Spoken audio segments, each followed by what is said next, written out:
행정법 OX 2주차 거 시작할게요. 이거 찍어놓은 영상이 좀 문제가 있다 그래서 다시 올려드리도록 하겠습니다. 자, 우리가 이번 주에 그 행정조사, 지난 시간에 행정조사 개념을 설명을 하고 이 문제 안 풀었었죠, OX를. 그래서 여기부터 시작할게요.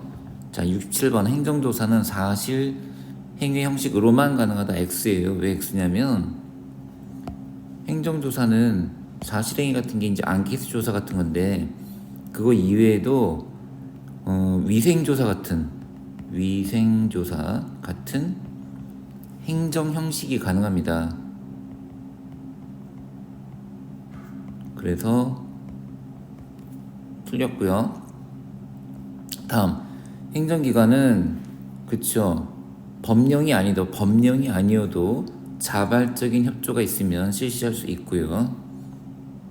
그리고 자발적 협조가 있을 때에는 근거 규정 없어도 가능합니다. 행정절차법에는 이 조사에 대한 규정은 없고요. 조세에 관한 사항 안 되죠. 그쵸? 그러니까 요거는 행정조사의 대상이 포함되지 아니하는 것, 조사 대상이 아닌 거를 우리 교재에도 명시가 돼 있어요. 예. 그리고 이건 뭐 너무 당연한 거 아닙니까? 목적에 적합한 대상자 선정. 이건요, 동일한 사안은 공동조사가 원칙입니다. 그리고 법령의 규정이 있으면, 그러니까 다른 기관에 제공할 수 있다는 법령이 있으면 가능한데 임의로는 제공할 수 없습니다. 우편물의 경우에는 압수수색이 없어도 적법합니다. 이거는 X가 아니라 O예요. 적법합니다. 행정조사는 수시조사가 아니라 정기조사가 원칙이고요. 그리고 구두가 아니라 서면의 방법으로 요청할 수 있고요. 자, 대신에 관계 전문가 입회 의견 가능합니다. 당연히 시료 채취하는 동안에는 이건 최소한으로 해야 되지, 뭐 다 부실 수는 없잖아요. 만약에 그 과정에서 손실이 발생하면 행정기관은 보상 책임을 져야 됩니다. 그리고 너무 영업이나 생활을 방해할 것 같으면 그냥 사진 촬영 가능합니다. 82번 7일 전까지 맞는데 구두 통지 안 되고요. 서면 통지. 그리고 자발적 협조의 경우에는 사전 통지 생략 가능. 자율신고제도 동그라미야. 자, 이제 행정벌 가봅시다. 자, 행정벌에는 형벌과 똑같은 행정형벌이 있고요. 그 다음에 과태료와 같은 행정질서벌이 있죠. 자, 이 두 가지에 대해서 병과 가능하냐에 대해서 대법원은 병과 가능하다라는 입장이었죠. 자, 87번. 이것도 해답이 잘못됐네요. 이거 오예요. 그 과태료는 죄형법정주의 규율 대상에 해당하지 않습니다. 왜냐하면 행정질서벌이니까. 그렇다면 죄형법정지는 뭐가 해당되냐? 이건 행정형벌이요.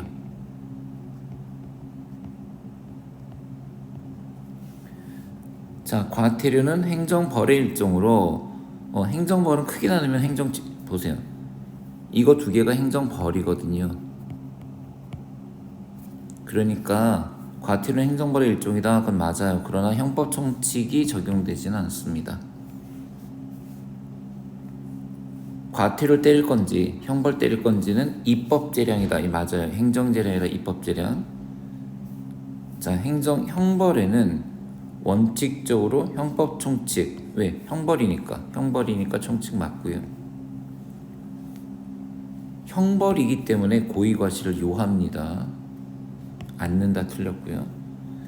양벌 규정이 영업제의 처벌에서 종업원의 처벌에 종속되는 것이다. 아닌데 왜 아니냐면 종업원이 처벌받지 않더라도 영업주는 처벌할 수 있어요. 미성년자 얘기 드렸죠. 미성년자. 93번 똑같은 얘기죠. 처벌할 수 없어도 처벌할 수 있다. 자, 다음 고유 사무를 수행하던 중에는, 자, 이게 위임 사무면 모르겠는데 지방자치 고유 사무면 양벌 규정 해당됩니다. 그러나 위임 사무를 처리할 때에는 대상되지 않습니다. 통고 처분에 의해 부과된 금액은 벌금이라고 그랬는데, 그럼 벌금은 형벌이에요, 형벌. 근데 범칙금은 질서벌이기 때문에 X고요. 통고 처분은 행정 질서벌에도 인정된다? 아니요, 행정 질서벌에는 통고 처분 인정 안 됩니다. 예, X예요. 통고 처분이라는 게 여러분, 통고가 그 알려주는 게 아니라 이거 행정 형벌 대신에 부과하는 거잖아요. 행정 형벌 대신에. 따라서 행정 질서벌에는 해당이 안 돼요. 그래서 요거는 아무 때나 되는 게 아니라 조세범, 관세범 이런 거에 된다 그랬잖아요. 이런 거. 그리고 통고 처분자는 검사가 아니라 세무서장, 경찰서장.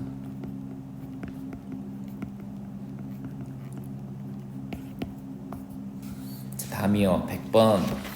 통고 처분에 따라서 법칙금을 납부한 후에 동일한 사건에 대해 또다시 형사처벌하는 거 안 되죠. 왜냐면 통고 처분 자체가 뭐라 했어요? 형벌 대신에. 일사부질이 어긋나겠죠? 다음, 범칙금 납부하면 끝나고 형사소추 안 되죠? 근데 만약 이행하지 않으면 고발하게 되고요. 고발에 따라서 형사소추 이행됩니다. 그래서 자, 여기 보시면 행정청이 범칙금을 부과한단 말이에요. 그러면 통고 처분이 이루어지고 거기에 따라 납부하면 끝납니다. 근데 납부를 안 하면 행정청의 고발로 검찰이 법원에 기소하게 되고요. 또는 경찰서장이 즉결심판을 청구할 수도 있습니다. 자, 새로운 행정의 실효성과 거부단 봅시다.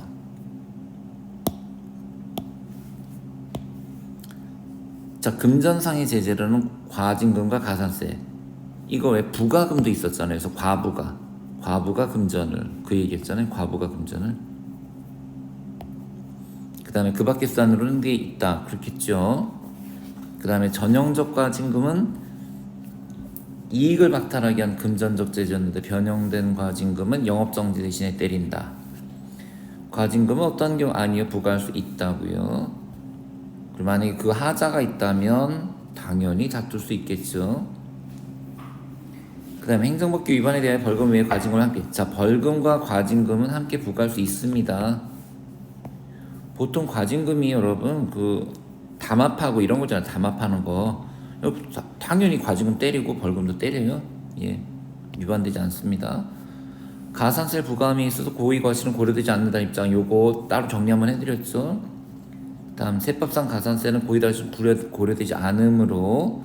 자, 그러나 봐봐요. 그 의무 혜택을 탓할 수 없는 정당한 사유가 있다면 부과할 수 없겠죠. 그리고 자, 특별한 사정이 없는 한 위반자의 고의나 과실이 있어야 부과할 수 있다. 이거 자, 이거 전체적인 제재로 치면 다시요. 법령상의 책임자로 규정된 자가 아닌 현실적 행위자에게 부과되어야 하고, 특별한 사정이 없는 한 위반자의 고의나 과실이 없어도 부과할 수 있죠.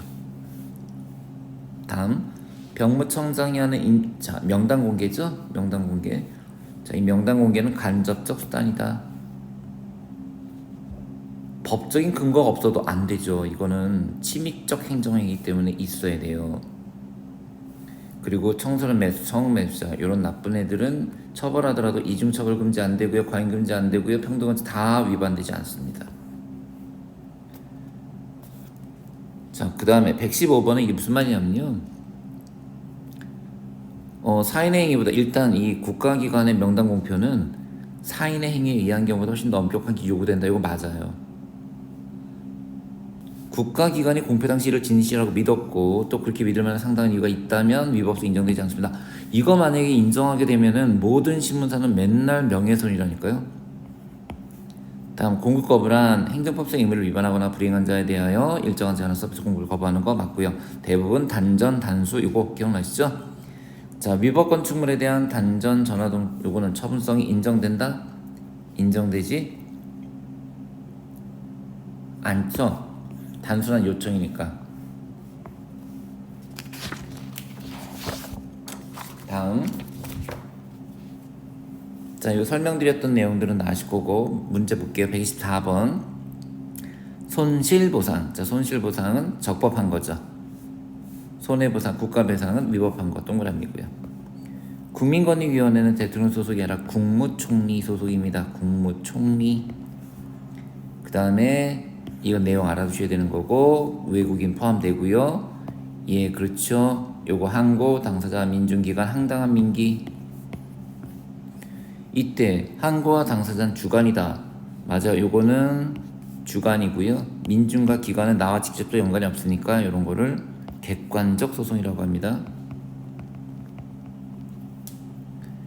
그 다음에 행정소송은 정식쟁송에 속하고 행정심판 약식 맞아요. 실전 사례 연구. 예, 여기서 요 1번만 맞았던 거 기억하시죠? 수업 시간에. 예, 12번 행정소송 손해배상 할게요. 자, 손해배상에 대하여 국가배상법은 일반법적 지위 같지요. 그 다음에 배상 책임자를 국가 또는 여기 볼게요. 여기 보시면 헌법은 국가는 공공단체로 돼 있고 국가배상법이 국가 또는 지방자치단체로 돼 있습니다. 따라서 헌법이 배상 책임자를 국가 또는 지방자치단체로 하고 있다는 건 틀린 거죠. X예요, X. 국가배상법이 국가 또는 지방자치단체 서로 바뀌었어요. X예요, 저거. 이거 아마 정답 표시에 O로 돼 있을 텐데 X로 바꿔주시고요. 138번 국가배상 청구를 행정소송으로 제기한다? 아니죠. 민사소송이요. 당사소송 X 아니죠. 민사소송이요. 민사법원 동그라미. 그 다음에 자동차 손해배상 보장법은 우리가 공부하진 않았는데 아직 이번 주에 할 거예요. 이번 주에. 자, 자동차 손해배상 보장법은 국가배상법에 대한 특별법이기 때문에 우선 적용됩니다. 일반적으로 공무원은 고의 또는 중과실인 경우에 하나여 배상 책임을 지는데 이게 자기 소유 차량일 때에는 이게 경과실 이거 안 묻습니다. 그래서 자기 차 타고 공무수행하면 안 돼요. 그죠? 네, 요거는 동그라미고요. 자, 그러면서 이제 공무원이 직무를 집행하면서 고의 또는 과실로 이게 조건 아닙니까? 이게 조건. 그죠? 자, 요 내용은 요것도 우리 했었군요. 봅시다. 좋아요. 146번 공무원에는 기능적 의미의 공무원 포함됩니다. 넓은 의미, 국민에게 유리하게 향토회비군도 동원 중에는 되고요. 그런데 이상하게도 의용소방대는 아니었죠. 청소차량 운전수는 됩니다. 교통할아버지 되지요. 국가배상법에는 관리작용 맞습니다. 자, 직무행위는 관리, 사실 다 포함됩니다. 관리 권력. 또한 국가배상법 2조의 직무행위는 국회 입법작용도 포함이 되고요. 자, 직무행위 준법률, 사실, 부작위도 모두 포함이 되기 때문에 안 된다 틀렸고요.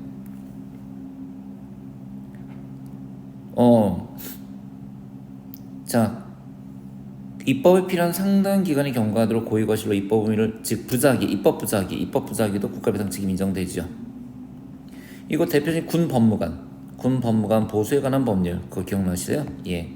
154번 헌법에 의하여 자 국회가 그 입법을 하지 않고 있다는 이유만으로는 안 되고요. 이거 굳이 입법했을 때 그거 기억나서 굳이 그 경우에만. 또한 법관의 재판행위도 이게 인정되려면 당해법관이 법관에 부여된 권한의 취지에 명백히 어긋나게 행사했다고 인정될 만한 특별한 사정. 그래서 여러분 이렇게 생각해야 돼요. 국회하고 어디였습니까? 국회하고 법관은요 아주 특별한 사정이 있을 때만 인정돼요.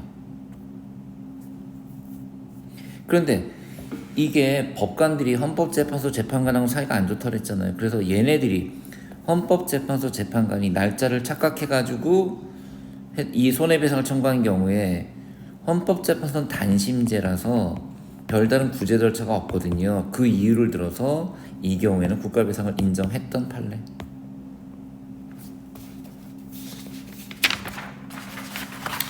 (157번) 직무행위는 객관적 외형만 있으면 됩니다. 이것만 있으면 되고 주관적 공무집행 예산 필요 없고요.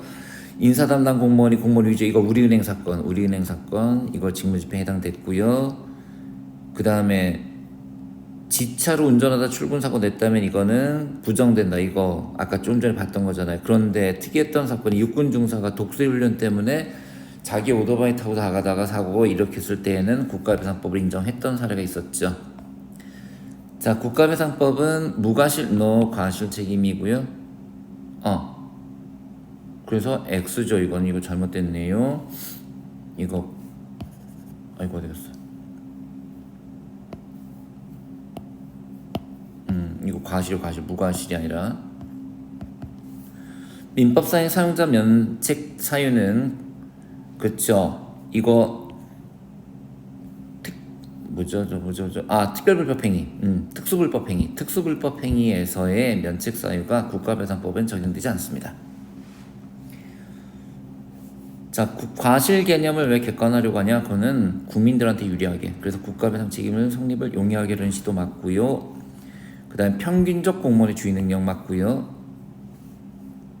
그래서 주관적 정당성은 상실해도 인정될 정도가 아니에요. 집회중자 시위를 진압하는 과정에서 최루탄을 잘못 쏴가지고 시민이 사망한 사건에 대하여 가해 공무원인 전투 경찰 공무원을 특정할 수 있겠습니까? 하지 않더라도 인정됐고요. 과실의 입증 책임은 원고가 아니라 피고인 국가로 아닙니다. 원고가 해야 됩니다. 일반적으로 공무원이 필요한 지시를 갖지 못하고 법계에서 그렇죠. 행정처분을 했다면 그가 행정직 공무원이라고 과실이 없다고 할 수 없다. 그렇습니다. 그러니까 법률의 부지 알지 못한 거 그것만으로 과실이 없다고 할 수는 없죠. 그 다음에 재량권 행사에 대하여 내부의 기준을 정해둔 경우 그 기준에 따라 행정처분을 하였다면 그쵸 어떻게든 있잖아요. 기준을 따랐다면 과실은 없죠. 예. 항고소송에서 취소되었을지라도 그쵸 행정처분이 항고소송이 취소됐어요. 그러면 이거를 처분해 내렸던 처음에 처분했던 그 공무원은 고의 과실이냐 그래서 국가배상 책임져야 되냐 그래 단정할 수는 없다. 또한 만약에 처분이 있은 다음에 근거 법률이 위헌이 됐어요. 그러면 넌 왜 위헌인데 이거를 적용했냐고 말할 수 없는 게 처분할 당시엔 위헌이 아니었잖아요. 부작위나 손해에 대한 국가배상 청구는 공무원의 자기의무를 명시하는 형식적 의미의 법령이 위배된 경우에 한한다? 그렇진 않죠. 그 다음 국가배상에서의 법령 위반에 널리 그 행위가 객관 정당성이 결여하고 있는 경우도 포함되고요. 자, 이거 밀양 여중생 성폭행 사건 거기서 경찰관이 그 여학생의 인적사항을 공개하고 술집 가서 그걸 막 떠들고 다닌 경우 국가배상 책임 인정됐고요. 공무원의 직무집행이 법령에서의 요건을 다 했다면 그 과정에서 개인의 권리가 침해됐다고 해서 바로 부정되는 건 아니다 맞고요. 사인이 받는 손해란 정신상의 손해도 포함합니다. 그리고 공공이익의 이게 여러분 이 상당 인과관계에서 공익이 아니라 사익보호성이 문제가 됩니다. 사익보호성. 그래서 X고요. 그렇죠. 사익우선 개인의 안전과 이익을 보호하기 위해 설정된 건 맞아요. 자, 인과관계에서 병원에 입원한 사병이 탈영한 것은 인과관계가 없다고 보는 거지만 헌병대 영창에서 살출한 경우에는 인과관계가 있다고 보죠. 자, 군산 유흥지점 율락녀 사건에서 소방 공무원들이 인과관계가 있고요. 그러나 구청 공무원이 식품위생법을 조사한 건 인과관계가 없다고 봅니다.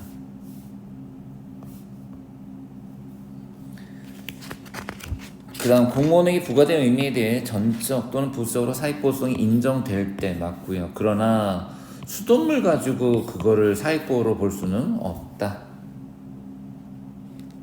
됐죠? 우리가 여기까지 지난주에 했었어요. 요 손해배상의 배상 책임자부터는 어차피 요번 주에 수업을 할 거니까 여기 OX는 제가 오늘 요번 주 수업할 때 같이 풀어 나가도록 하겠습니다. 자, 복습 되셨죠? 예, 요거 안 올라가 있다 그래서 다시 촬영해 드렸습니다. 예, 금요일 날 뵐게요.